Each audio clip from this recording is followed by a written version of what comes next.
City of Talisay Traffic Operations and Development Authority kun City Toda may pahimangno sa mga driver ug motorista nga mag-agian sa Talisay City nga magmatngon ug maghinay-hinay lang sa pagpadagan atol sa long holiday. Kini aron kalikayan ang disgrasya sa kadalanan. Ini ang report ni Fem Rido Mabo. Kini human 5 ka pasahero ang naangol sa dihang nagkabangga ang duha ka van sa Cebu South Coastal Road sa iskina sa Oldog Street sa Dakbayan sa Talisay. Nedto pasado 3:00 sa kadlawon, December 26. Mato ni Joy Tumulak, hepe sa City Toda, nga sa ilang pakisusi, padung matod pa sa habagatang bahin sa probinsya sa Subang o sa Kavan. Go signal sa ang habig nedtong orasa. Samtang ang laing van nga gikan sa south pag-abot sa junction kalit nga mi left turn padung sa Oldog Street.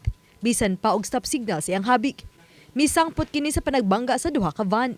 Go signal man nito higayuna ang kining Going south. van nga facing south. Kusog-kusog yung dagan kay go signal. Pero kini pong may kalit og left turn, nangayawat siguro ni nga di siya makaabot o unsa kay iyang una-una hangtod nga nag-abot sila sa tunga. Mato ni Tumulak nga 5 ang naangol, lakip na ang driver sa usa ka van. Luwas na ang ilang kahimtang.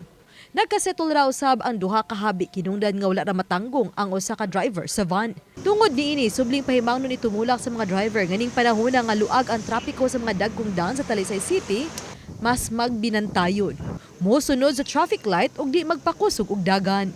Ipahinamdam sa atong mga motorista, di lang gyapon ta mo kumpensa o panalitan mingaw ang atong daan, di na kita mo kumpensa labi na gid og moagi tag intersection. Kinahanglan nga atong i-apply daan ang brake and then muling ita sa left and right. Una ta mo padayon sa atong pagdagan. Uban ni Clans Gubutin ug Rod Prado, Femery Dumabok. Balitang Bisdak.